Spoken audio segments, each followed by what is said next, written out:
Bismillahirrahmanirrahim. Assalamualaikum warahmatullahi wabarakatuh. Perkenalkan, nama saya Muhammad Nabi Ferdi, NIM F1I11931 dari ruang R04 Informasi. Kali ini saya akan mempresentasikan proyek akhir saya mengenai UAS Statistika Terapan dan diampu oleh Ibu Ulfa Khairah, Askom Mkom. Lanjut ke pembahasan. Nah, pada proyek kali ini saya mengambil studi kasus yaitu uji korelasi persen hubungan antara tingkat pengangguran terhadap kemiskinan pada suatu negara dengan pemrograman R. Nah, di atas ini dapat dilihat sedikit tentang angka kemiskinan di Indonesia yang diambil dari data 2014 sampai 2019.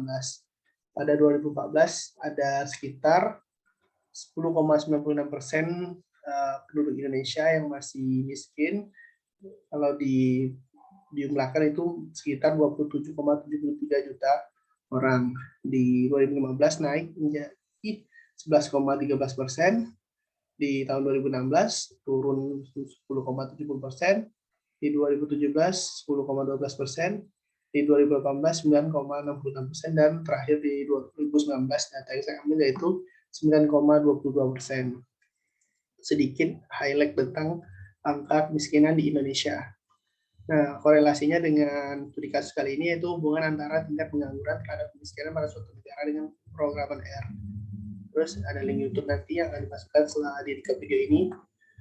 Nah, untuk datasetnya saya mendapatkan dari beberapa sumber yang diambil dari seluruh negara, di mana ada tingkat pengangguran dari seluruh dunia. Ikut link datanya itu dari World Population Review atau .com. Country ranking and employment by country yang saya ambil di Google. Kemudian data terkait tingkat kemiskinan nasionalnya, berikut datanya itu saya ambil juga dari World Population Review di rankingnya juga. Untuk variabel yang digunakan adalah property dan unemployment. Itu tadi sumber dataset yang saya ambil. Mungkin ada beberapa teman yang sama mengambil dari data dari sini. Lanjut saja ke pembahasan. Berikut adalah data dari unemployment atau data tingkat pengangguran dari tiap negara. Ini ada di South Africa, Djibouti, Guinea, Canada, Eswatini, Gabon, Namibia, Mauritius, Libya, Saint Vincent and the Grenadines, dan Panama. Ini data yang diambil dari link tadi. Dan di atas tadi adalah dari Indonesia, sedikit highlight untuk kita ketahui bersama. Terus lanjut ke pembahasan poverty-nya. Berikut data poverty atau data tingkat kemiskinan yang ada di tiap negara yang diambil dari situs yang sama di World Population Review. Dapat dilihat di sini presentasi dan juga tahun serta bagaimana presentasenya naik atau turun. Oke, lanjut saja ke mendownload dan melakukan cleaning data. Nah, setelah di-download data tadi, selanjutnya saya akan meng-cleaning data yang mana menghapus data yang tidak ada pada tiap data. Kemudian untuk memudahkan urutkan berdasarkan absen, maka didapatkanlah data sebanyak 173 data berikut data yang sudah di-cleaning. Nah, ini data-data yang sudah saya cleaning, mulai dari Afghanistan, Albania, Algeria, Mongolia, hingga ke terakhir dari Zambia dan Zimbabwe. Setelah data di-cleaning, selanjutnya saya mengimport data ke RStudio. Mana data tadi diimport, kita lihat tadi ini codingannya import data read SCSV, file choose, header, dan tsip. Kita rumus lainnya, seperti yang ada pada screenshotan di RStudio saya. Nah, di atas merupakan shortcut untuk melakukan input data ke RStudio. Berikut adalah data yang berhasil diimport. Ini setelah diimport ke RStudio, maka beginilah hasilnya nanti. Sesuai dengan shortcut yang sudah dipasang. Selanjutnya itu kita memeriksa tipe data tiap variabel. Caranya itu dengan membuat codingan periksa tipe data dan status data. Di sini bisa dilihat tipe data dari tiap variabel yang mana country bertipe data char, kemudian employment type-nya bertipe data numerik ataupun angka, dan poverty type-nya bertipe data numerik juga. Sehingga bisa dilakukan uji korelasi antara kedua data tersebut. Nah, ini screenshotannya cara untuk memeriksa tipe datanya dan variabel, ini codingannya.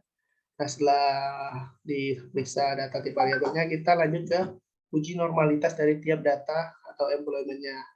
Itu dapat dengan uji normalitas, Apilo test, data employment index, Apilo test, dan data probability index. Pada uji normalitas di bawah menghasilkan data p-value-nya yaitu 2.18 atau 2108 yang mana data tersebut sudah berdistribusi normal karena p-value-nya lebih besar dari 0,05. Sehingga bisa dilanjutkan proses korelasi, dikatakan tidak normal juga value kurang dari 0,05. Nah, berikut contohnya. Ini hasil visualisasinya ataupun di RStudio. Selanjutnya itu kita masuk ke bagian properti. Begitu juga properti yang mana menghasilkan data p-value-nya yaitu 4919 yang mana data tersebut sudah berdistribusi normal karena p-value-nya lebih besar dari 0,05 sehingga bisa dilanjutkan proses korelasi. RStudio-nya bisa dilihat sendiri. Nah, setelah di properti kita membuat scatter plot-nya. Sebelum melakukan korelasi, ada baiknya kita melakukan scatter plot dari data elemen dan properti sehingga kita bisa melihat korelasi dari scatter plot di bawah. Nah, ikut visualisasinya di RStudio. Kita lihat dapat melihat datanya di sini. Yang titik-titiknya kita lihat perbandingannya dengan data amplement indeksnya dan juga data property indeksnya. Setelah itu kita lakukan uji korelasi. Untuk mencari korelasi data di sini saya menggunakan fungsi yang ada pada R yaitu Cortez Data Amplement Index dan Property Index Method atau percent. Sehingga didapatkan hasil korelasi yaitu 0,6165156 sehingga dapat disimpulkan bahwa korelasi antara tingkat pengangguran terhadap kemiskinan dari suatu negara sangat lemah. Untuk memudahkan melakukan interpretasi mengenai kekuatan hubungan antara dua variabel, Sarwono 2006 memberikan kriteria sebagai berikut. 0 artinya tidak ada korelasi antara dua variabel. Lebih besar dari 0 sampai 0,25 artinya korelasi sangat lemah. Lebih besar 0,25 sampai 0,5 korelasinya dinyatakan cukup. Dan lebih besar dari 0,5 sampai 0,75 korelasinya bisa dikatakan kuat. Dan korelasi lebih besar dari 0,75 sampai 0,99 itu berarti korelasinya sangat kuat. Dan apabila mencapai 1 itu artinya korelasinya sempurna.